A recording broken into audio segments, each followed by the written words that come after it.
Well, this month in gaming is back, and we're going to take a look at February 1999. And I have to tell you, it was very difficult to actually find a February worth talking about. Obviously, a very slow month, and actually the first February that came to mind was actually February of 2015 when they released the new 3DS. I covered it here on the channel, and I really thought that was actually one of the coolest kind of winter gaming sessions that I had, because finally you could play these games in 3D laying down without having to be in the sweet spot. But that is a little too recent, so I went with February 1999 simply because there were a lot of releases, and they were releases that I didn't own, but I actually remember playing with friends at friends' houses in what was my junior year of high school. And so it was kind of one of the last times, it was a time where I had some freedom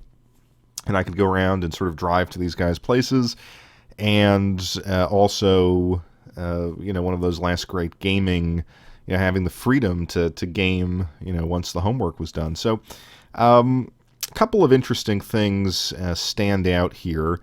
Like I said, a lot of stuff in February. Also, a lot of games came out right at the end of January. Some of them were Japan only, but I'm going to start off with a game that was somewhat of a disappointment, and that is WCW Nitro. Now, I had played, I think there was a PlayStation version of this. It was released maybe a year ahead of time. There was also, right around this time, WCW NWO Thunder, and of course wrestling was all the rage back then, and we were coming off the high of the Aki Corporation wrestling games, and playing this game was a major disappointment. A friend of mine and I rented it one Friday night, grabbed a pizza, and just kind of sat down, and we were sort of shocked at how poorly this game performed.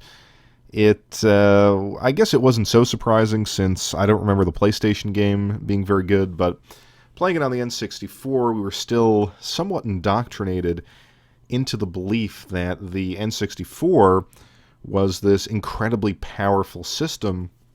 And I've mentioned the friend who got it on day one, and it was his deal, and so he would rent a lot of these games.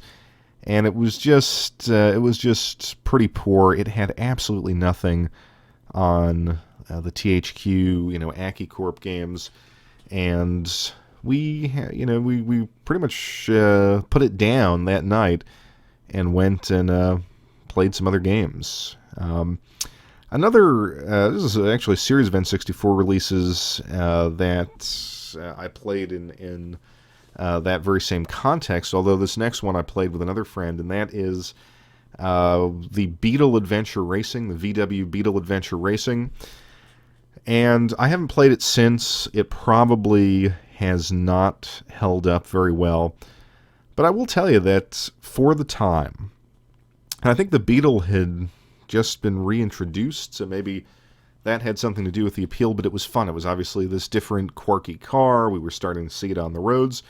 And you could play a game that felt like a home version. And again, I have not played it since, so this could be a wildly inaccurate statement.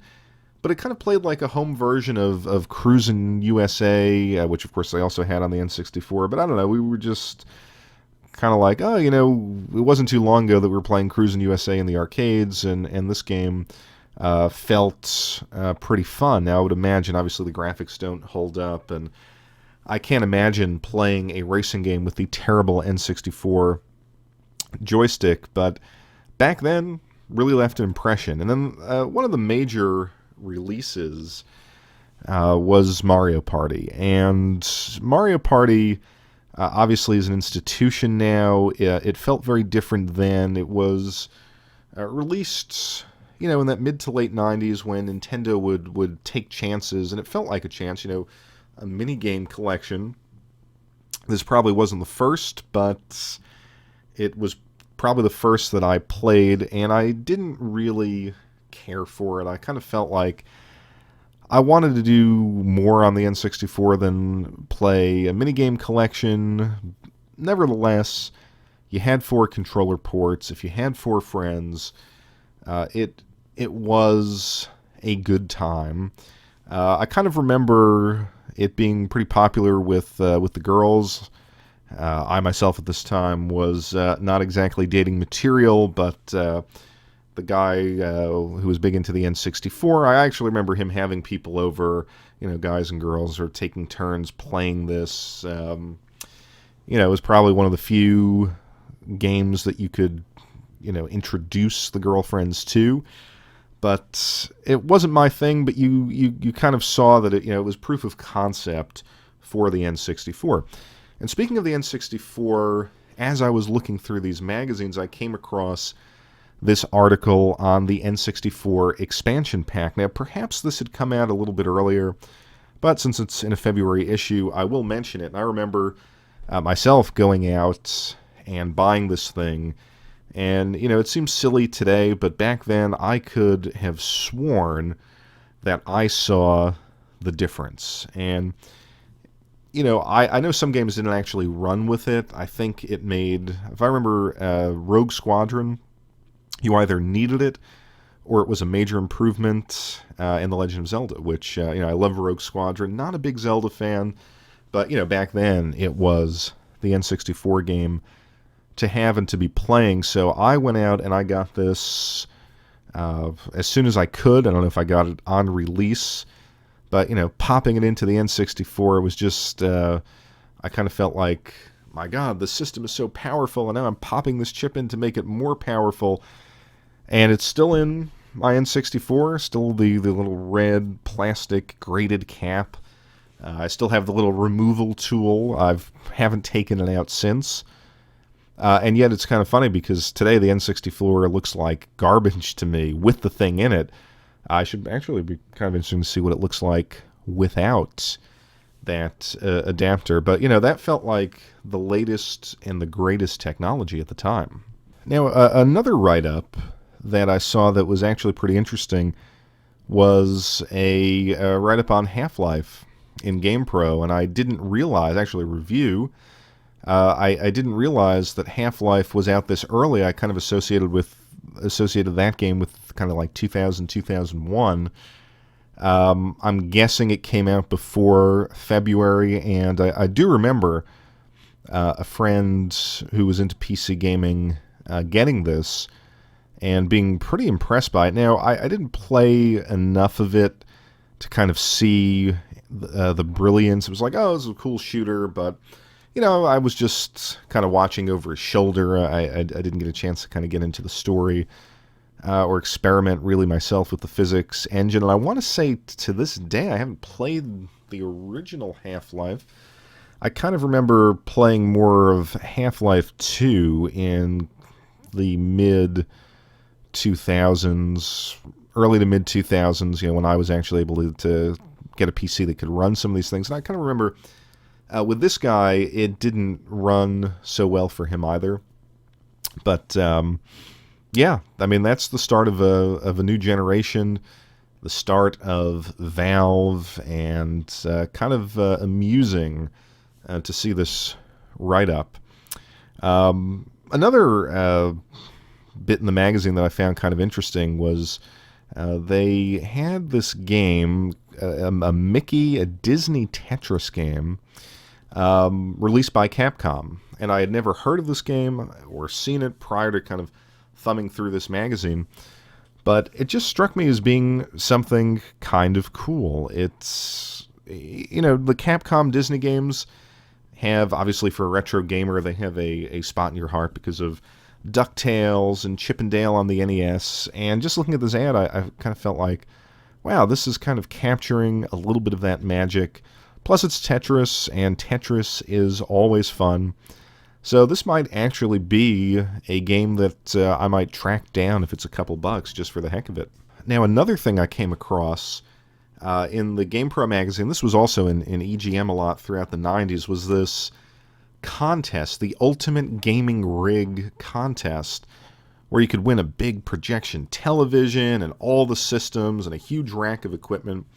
And I'll tell you what, I played this little tic-tac-toe game or mystery word game just so many times I sent my money in. I mean, it was such a scam. But if I saved up $3, I would actually do this. Not so much at this point in the late 90s, but when I was like between the ages of 9 and 13, I just was drooling over all of this equipment, the big tower speakers, in this particular instance, a satellite dish, a gaming computer, and every system imaginable. And I always said, if I ever have the money, and when I become an adult, if I don't win this thing, I'm going to buy myself a system like this.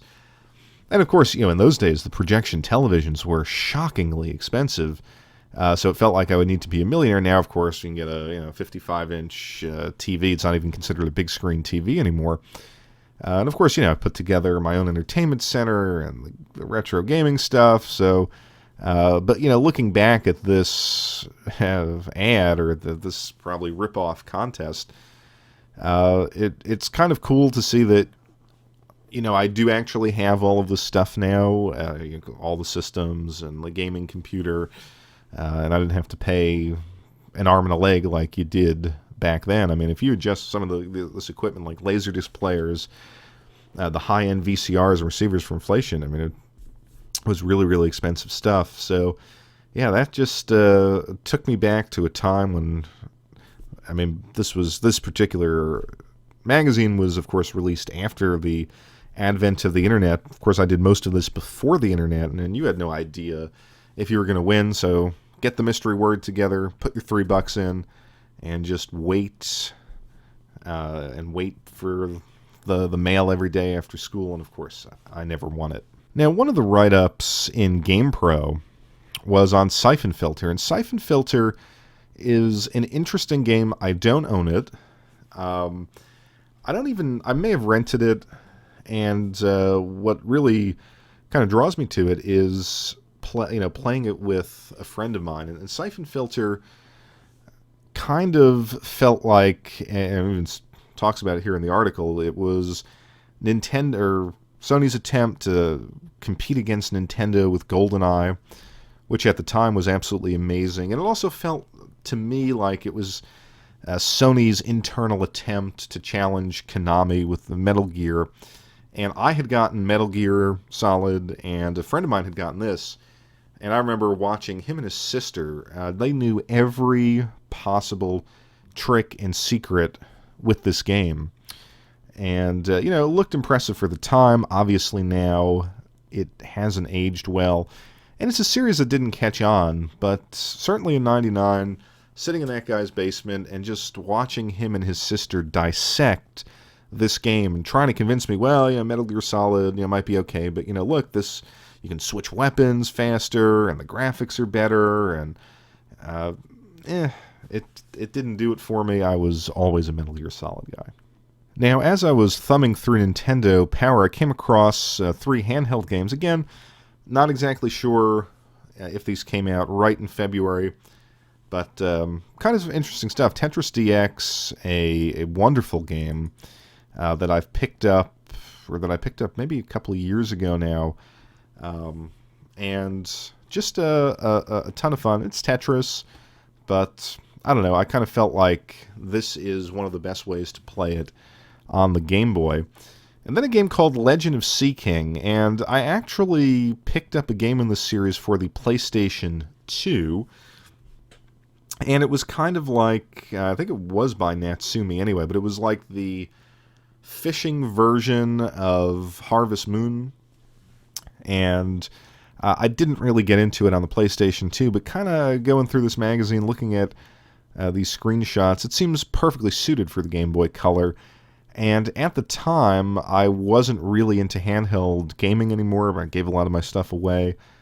But I used to tutor a kid, and this was around the time when Pokemon was big, and that was his thing, Game Boy Color, and he would sort of show me the Pokemon that he got, and I'd have a go on a number of the games that he had. And I think while he didn't have this one, this looks cool. It looks like very much in that Pokemon, Legend of Zelda, Link's Awakening vein. It has those types of graphics. And I probably would have enjoyed it and it's kind of a series I'm guessing there are other games in this series.